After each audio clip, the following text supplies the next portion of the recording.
Halo, apa kabar pemirsa? Berjumpa lagi bersama saya Rini Reski dalam program TVR 17. Dan pada hari ini akan ada berita banyak yang akan kami sampaikan dalam program TVR 17. Tentunya saat lagi tetap di TVR 17. Gila ini.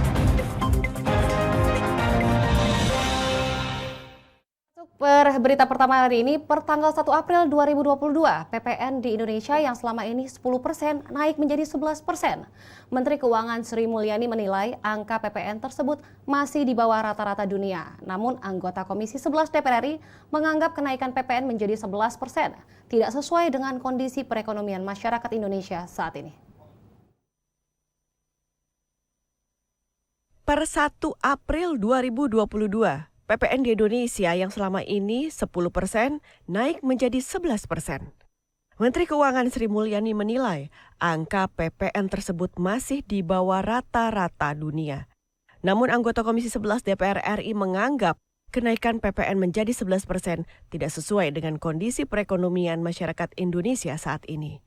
Di gedung DPR RI Jakarta, Marwan Cik Hasan meminta kenaikan PPN perlu ditinjau ulang dan ditunda penerapannya, meski pemerintah mengambil kebijakan tersebut untuk meningkatkan penerimaan pajak negara.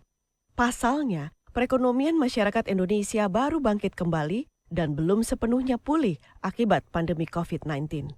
Ditambah lagi, masyarakat dihadapkan pada kenaikan harga bahan-bahan pokok yang cukup tinggi. Penerapan kenaikan PPN menjadi 11% di tengah situasi saat ini dikhawatirkan semakin mempengaruhi tingkat daya beli masyarakat Indonesia yang sedang mengalami penurunan.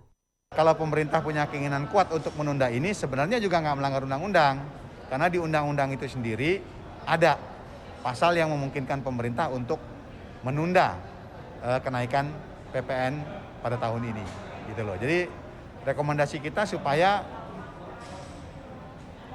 kenaikan PPN 1% ini sebaiknya ditunda dulu.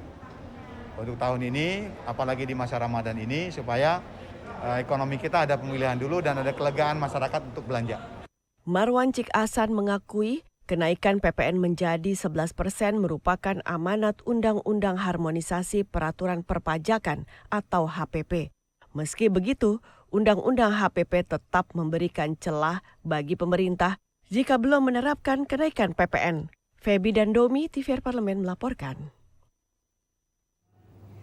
Kita beralih ke berita selanjutnya. Kenaikan beberapa bahan pokok termasuk minyak goreng terus menjadi di hampir seluruh wilayah di Indonesia, terutama di momen Ramadan dan menjelang Lebaran 2022. Tentunya kenaikan ini salah satunya diduga karena adanya pelaku penimbunan bahan pokok untuk kenaikan harga. Untuk itu Komisi 3 DPR RI meminta Polda Banten mengusut tuntas dan menindak tegas para pelaku penimbunan bahan pokok. Kenaikan beberapa bahan pokok termasuk minyak goreng terus terjadi di hampir seluruh wilayah di Indonesia, terutama di momen Ramadan dan menjelang Lebaran 2022. Kenaikan ini salah satunya diduga karena adanya pelaku-pelaku penimbunan bahan pokok untuk menaikkan harga. Untuk itu Komisi 3 DPR RI meminta Polda Banten mengusut tuntas dan menindak tegas pelaku penimbunan bahan pokok. Dalam kunjungan kerja spesifik Komisi 3 ke Polda Banten, anggota Komisi 3 DPR RI, Rudi Masud menyebut upaya antisipasi telah dilakukan oleh Direktorat Kriminal Khusus Polda Banten. Tadi berkaitan dengan bahan pangan maupun bahan pokok, terkhusus berkaitan dengan minyak goreng. Ya, tentunya saya rasa kepolisian Direktorat daripada Polda Banten sudah mengantisipasi. Kita tadi baru sementara proses pemaparan bahwa harganya masih sesuai. Artinya harga tertinggi dengan harga yang terendah masih dalam batas wajar dan normal. Lebih lanjut, anggota Komisi 3 DPR RI, Ade Rosi Hoirunisa, menyebut penimbunan bahan pokok sebagai kejahatan kemanusiaan. Kalau memang penyuplai minyak goreng ini tidak mengikuti aturan, tidak komitmen dengan apa yang telah sampaikan Pak Kapolda, saya harap untuk ditindak tegas. Karena yang namanya kejahatan pangan ini adalah kejahatan berat sama dengan kejahatan kemanusiaan. Kenaikan harga minyak goreng sudah terjadi sejak akhir tahun 2021 silam. Harga minyak goreng bahkan sempat menyentuh Rp26.000 per liter dari semula Rp15.000 per liter.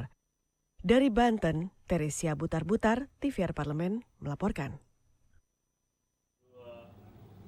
Ketua DPR RI Puan Maharani mengapresiasi langkah persaudaraan isti anggota atau PIA DPR RI yang kembali menggelar aksi bakti sosial dan bazar sebagai bentuk gotong royong untuk saling membantu sesama.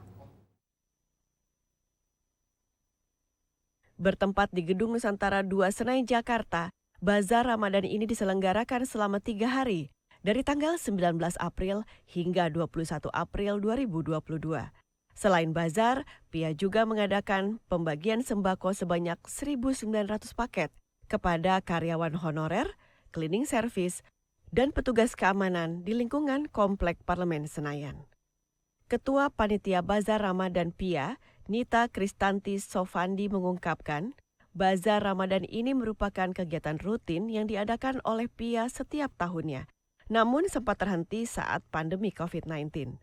Tujuannya adalah di mana setiap partai mempunyai UMKM binaan, mereka membawa 10 binaan UMKM untuk mengadakan penjualan di sini. Jadi kita menggerakkan perekonomian di daerah, juga untuk meningkatkan perekonomian dalam skala kecil mungkin di sekitar sini gitu.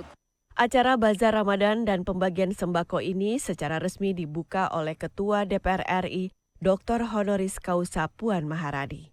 Dalam sambutannya, Puan Maharani berharap bazar ini dapat membantu UMKM di sekitar lingkungan DPR RI. Puan juga berpesan untuk terus menjaga persaudaraan dan selalu bergotong royong. Karena itu bazar ini saya harapkan bisa membantu UMKM sekaligus membantu warga dalam menghadapi Lebaran.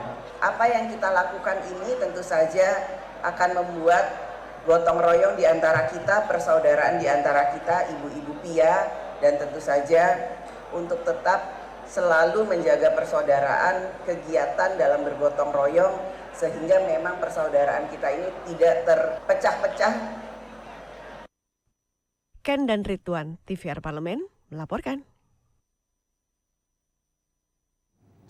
Sesaat lagi ada liputan mendalam khas redaksi TVR Parlemen yang mengulas tentang konflik di Intan Jaya, Papua. Tentunya selengkapnya setelah jeda berikut ini. Tetap di TVR 17.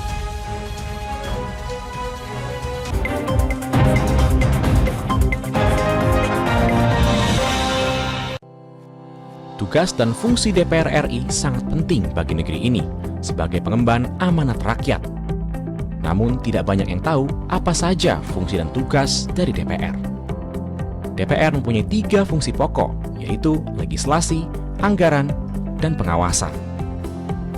Ketiga fungsi tersebut harus dilaksanakan dalam kerangka fungsi representasi yang mengedepankan kepentingan rakyat berdasarkan aspirasi masyarakat dan untuk kesejahteraan rakyat.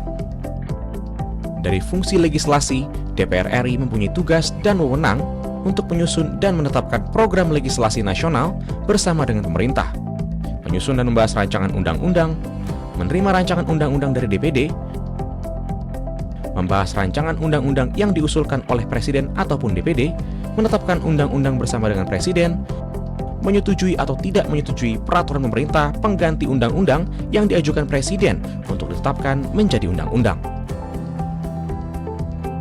Sementara, fungsi anggaran membahas dan memberikan persetujuan atau tidak memberikan persetujuan terhadap rancangan undang-undang tentang APBN yang diajukan Presiden, memperhatikan pertimbangan DPD atas rancangan undang-undang tentang APBN dan rancangan undang-undang terkait pajak, pendidikan, dan agama, menindaklanjuti hasil pemeriksaan atas pengelolaan dan tanggung jawab keuangan negara yang disampaikan oleh BPK, memberikan persetujuan terhadap pemindahantanganan aset negara maupun terhadap perjanjian yang berdampak luas bagi kehidupan rakyat yang terkait dengan beban keuangan negara. Dan fungsi pengawasan, melakukan pengawasan terhadap pelaksanaan undang-undang, APBN, dan kebijakan pemerintah, membahas dan menindaklanjuti hasil pengawasan yang disampaikan oleh DPD terkait pelaksanaan undang-undang mengenai otonomi daerah, pembentukan, pemekaran, dan penggabungan daerah, pengelolaan sumber daya alam dan sumber daya ekonomi lainnya, pelaksanaan APBN, pajak, pendidikan, dan agama. Terima kasih. Video ini dipersembahkan oleh TV dan Radio Parlemen, Biro Pemerintahan Parlemen, Sekretariat Jenderal, dan Badan Keahlian DPR RI.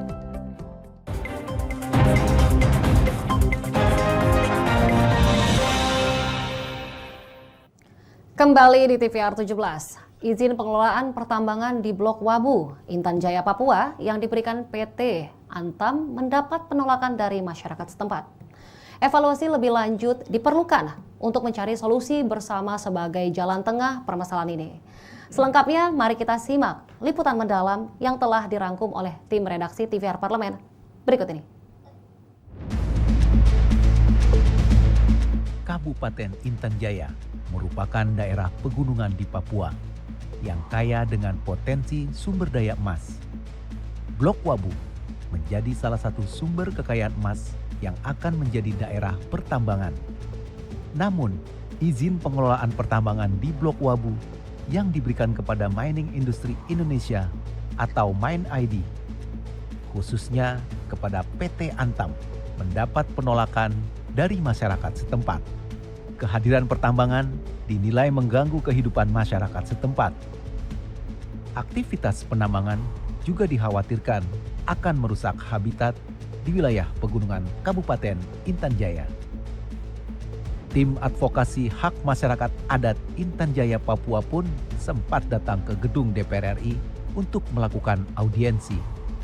Sebagai wakil rakyat Indonesia, DPR RI berupaya mencarikan jalan tengah yang terbaik untuk menyelesaikan masalah ini.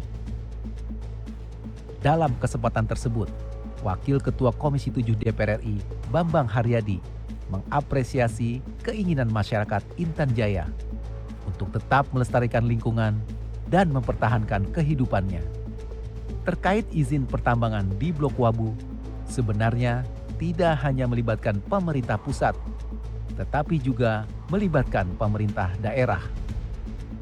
Bambang mengatakan dalam Undang-Undang Nomor 3 Tahun 2020 tentang pertambangan mineral dan batu bara ditegaskan, perizinan pertambangan itu sendiri dapat didelegasikan dari pemerintah pusat kepada pemerintah daerah. Dalam hal ini kan kami Kementerian BUMN diwakili oleh MenID kan, karena MenID itu yang memegang konsesi di sana. Kami bisa memanggil melalui Kementerian SDM karena semua ujungnya adalah di perizinan melalui Kementerian SDM. Betul, karena proses pemberian izin tidak serta-merta seluruhnya ada di pemerintah pusat. Seluruh pihak yang saya sebut adalah pihak terkait. Dalam hal ini bisa didengar aspirasinya selain dari masyarakat, juga kita harus dengar masukan dari pemerintah daerah setempat, baik kabupaten maupun provinsi. Menaungi sektor energi dan tambang, Komisi 7 DPR RI berjanji akan memetakan masalah dan mencari solusi terbaik untuk menguntungkan semua pihak, baik masyarakat Intan Jaya maupun pemerintah. Nantinya akan dilakukan dengan mendengarkan setiap pendapat dari berbagai pihak yang terlibat dalam pertambangan emas di Blok Wabu. Tim advokasi hak masyarakat adat Intan Jaya Papua juga sempat menghadap Komisi 1 DPR RI untuk memberikan laporan terkait konflik yang ada di Intan Jaya, Papua. TNI non-organik menjadi aduan utama dari advokat tersebut karena dinilai telah memberikan dampak ketakutan yang berlebih kepada masyarakat. Oleh karena itu, tim advokat Papua meminta agar pasokan TNI non-organik ditarik dari tanah Papua.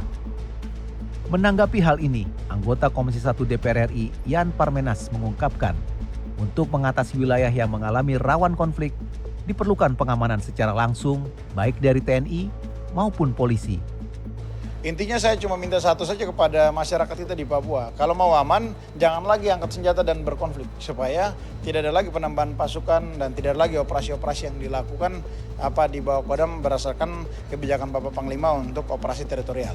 Itu supaya wilayah di Papua baik di gunung, di pesisir, di lembah semua dalam kondisi yang aman. Dan jangan lagi kita mengganggu aparat TNI yang bertugas di Papua yang tidak bersalah juga. Kemudian masyarakat sipil dan lain-lain tidak boleh juga kita ganggu kalau kita mau aman. Usai rapat dengan tim advokat Papua, Dev Akbarsah Fikarno mengatakan, jangan ada lagi konflik di tanah Papua karena telah menimbulkan korban baik dari pihak warga tanah Papua maupun pasukan TNI sendiri. Ya, kita harapkan agar perdamaian itu segera kembali terbentuk dan masyarakat itu bisa hidup normal lagi dan pertumbuhan ekonomi, pertumbuhan sumber daya manusia terus meningkat sehingga tidak ada lagi konflik ke depan. DPR RI berharap ada sinergi yang berkelanjutan antara TNI Polri, pemerintah daerah, dan pemerintah pusat terkait dengan situasi keamanan di Kabupaten Intan Jaya, Provinsi Papua. Tim Liputan TVR Parlemen melaporkan. Sejumlah anggota DPR RI menyoroti kesiapan BUMN transportasi terkait kesiapan mudik lebaran. Informasinya sesaat lagi, tetap di TVR 17.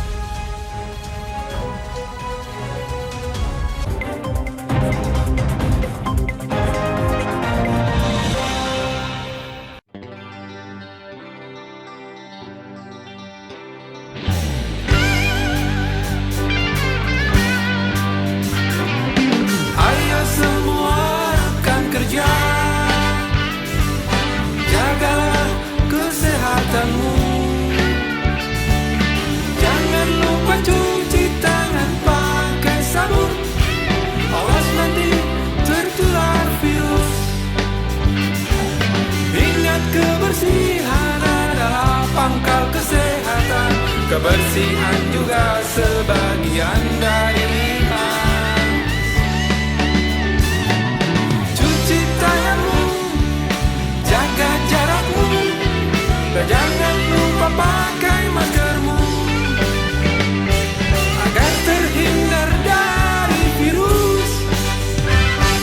Jagalah diri kita, teman dan keluarga kita, bersama kita pasti bisa. Bersama kita pasti bisa. Bersama kita pasti bisa.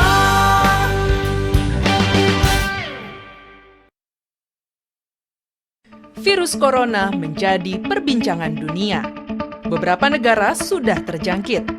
Ribuan orang di Indonesia terkena virus ini. Kita perlu antisipasi dengan melakukan hal berikut. Cuci tangan dengan sabun dan antiseptik. Gunakan masker atau penutup mulut saat bersin dan batuk. Masak telur dan daging hingga matang. Hindari kontak dengan hewan. Tidak saling berjabat tangan. Tidak berinteraksi dengan penderita. Jika memiliki demam tinggi, batuk, pilek, gangguan pernafasan, sakit tenggorokan, dan letih lesu, segera periksakan ke dokter. Waspada virus corona, cegah penyakit sejak dini. Dipersembahkan oleh TVR Parlemen, Biro Pemberitaan Parlemen, Sekjen dan DK DPR RI.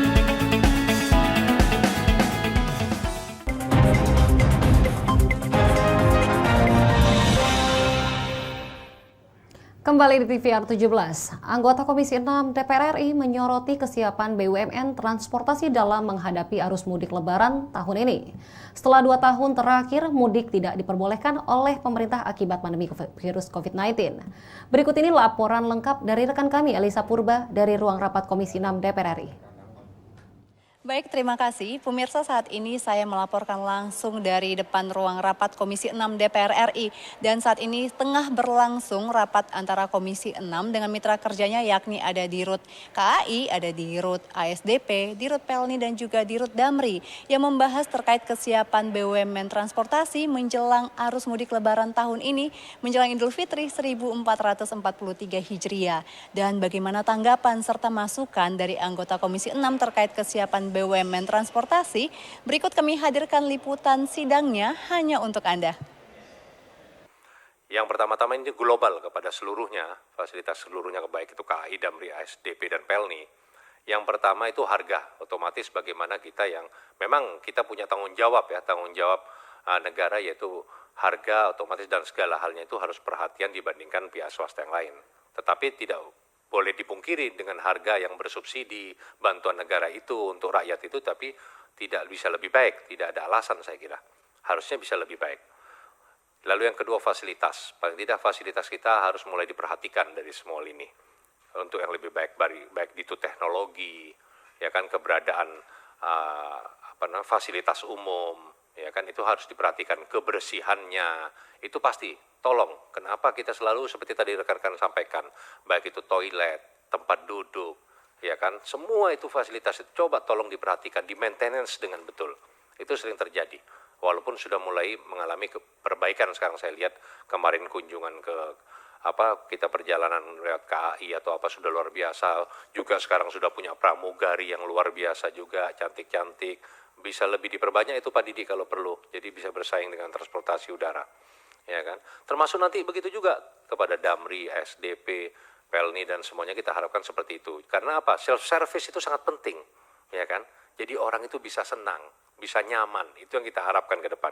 Itu pengantarnya. Yang pertama saya ingin juga mengucapkan apresiasi karena Bapak Ibu tetap berpikir tentang prokes.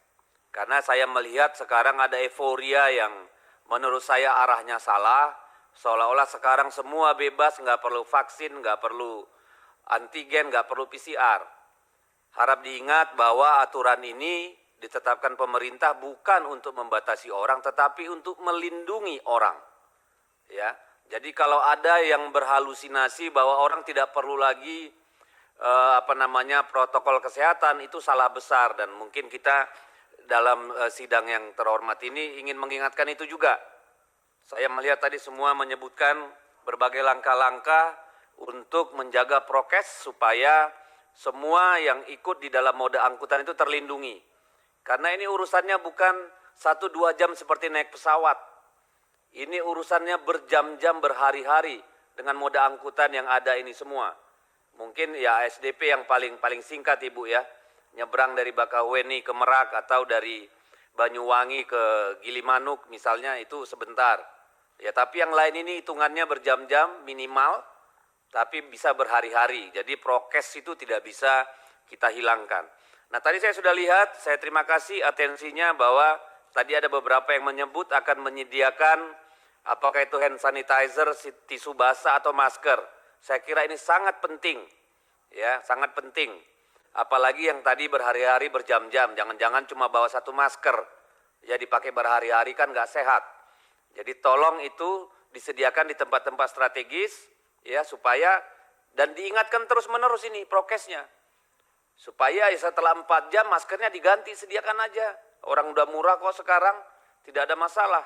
Ya, jadi ini saya mohon betul supaya benar-benar disiapkan dan peringatan berulang-ulang selama perjalanan itu supaya masuk ke dalam benaknya penumpang. Ya, tidak boleh lengah Bu. Karena kita mau melindungi kalau ada bayi di situ yang tidak divaksin, terus ada yang tertular dengan surat palsu misalnya. Padahal dia tidak vaksin dan tertular itu kan menulari bayi kan kasihan. Jadi kita harus melihatnya pada perlindungan rakyat secara umum. Dan pemirsa itu tadi cuplikan terkait bagaimana masukan dan juga saran dari anggota Komisi 6 DPR RI kepada BUMN Transportasi mengenai kesiapannya menjelang mudik lebaran tahun ini. Kita harapkan bersama bahwa di mudik lebaran tahun ini bisa berjalan dengan aman dan juga nyaman. Saya Elisa Purba, kembali ke studio. Itu tadi laporan dari rekan kami, Elisa, soal persiapan BUMN transportasi pada mudik lebaran. Berikutnya kita akan beralih ke segmen media nasional yang menyoroti isu-isu aktual dan terkini beserta tanggapan dari anggota Dewan. Tentunya usai jeda sesaat lagi, tetap di TVR 17.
kembali di TVR 17. Kali ini kita masuk ke segmen media nasional. Mari kita simak apa saja yang disoroti media nasional tentang isu-isu terkini bersama rekan kita Anggun Oktarini. Silakan Anggun.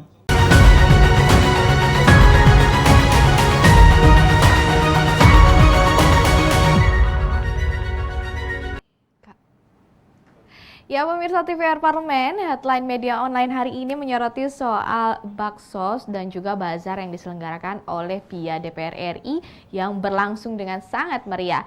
Sebagaimana tahun-tahun sebelumnya, istri anggota DPR RI yang tergabung dalam Persaudaraan Istri Anggota atau PIA DPR RI dalam bulan suci Ramadan ini di tahun ini kembali menggelar acara bakti sosial.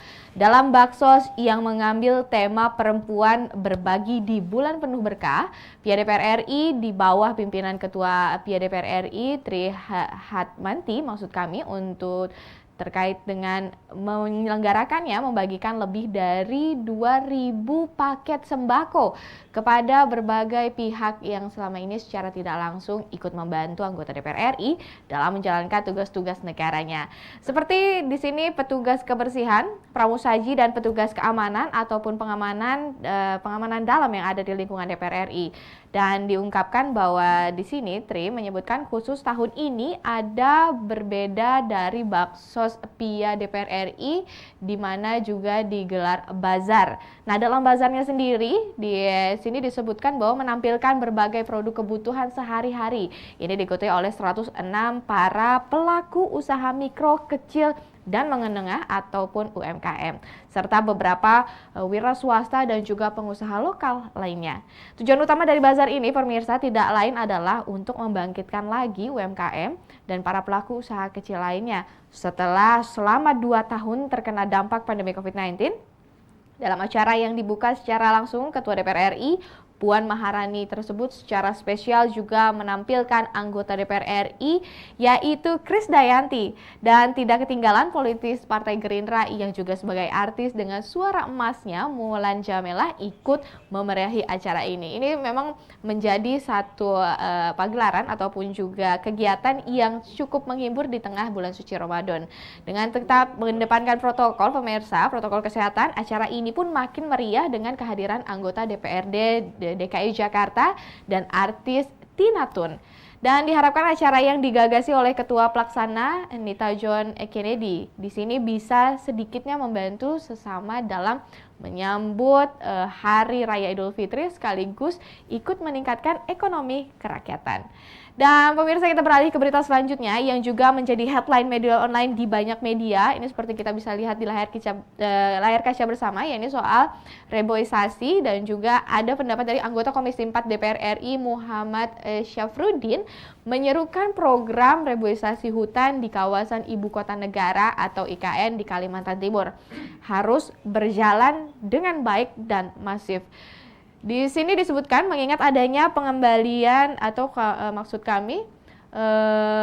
pengembalian fungsi hutan untuk infrastruktur, IKN harus ada yang dikalahkan akibat pembangunan IKN.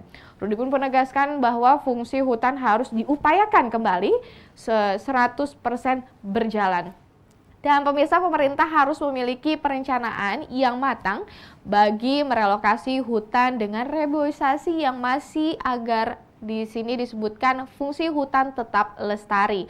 Pembangunan IKN dan program reboisasi harus seirama dengan berjalannya bersama, di mana Rudi pun mengatakan bahwa pemerintah harus mengembalikan fungsi hutan sebagai ekosistemnya. Dan di sini untuk sirkulasi udara juga menjaga habitat, mengembalikan hutan jadi asri kembali.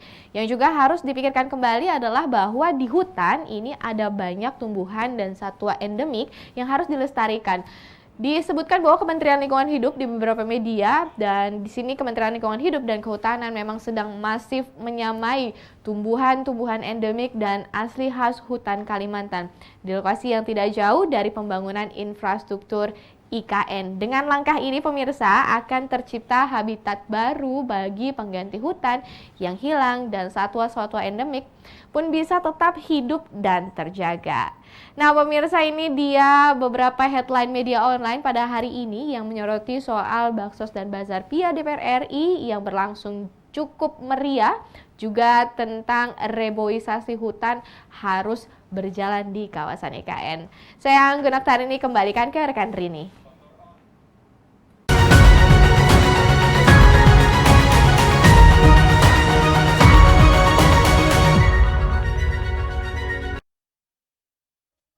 Parlemen, segmen media tadi sekaligus menutup program TVR edisi 17 sore ini. Jangan lupa, kami ingatkan kembali, virus COVID-19 masih ada. Untuk itu, terus taati protokol kesehatan dimanapun Anda berada. Kami mengucapkan selamat menunaikan ibadah puasa Ramadan bagi Anda yang menjalankan. Saya Rini Reski, serta segenap kru TVR Parlemen yang bertugas mengucapkan terima kasih. Sampai jumpa.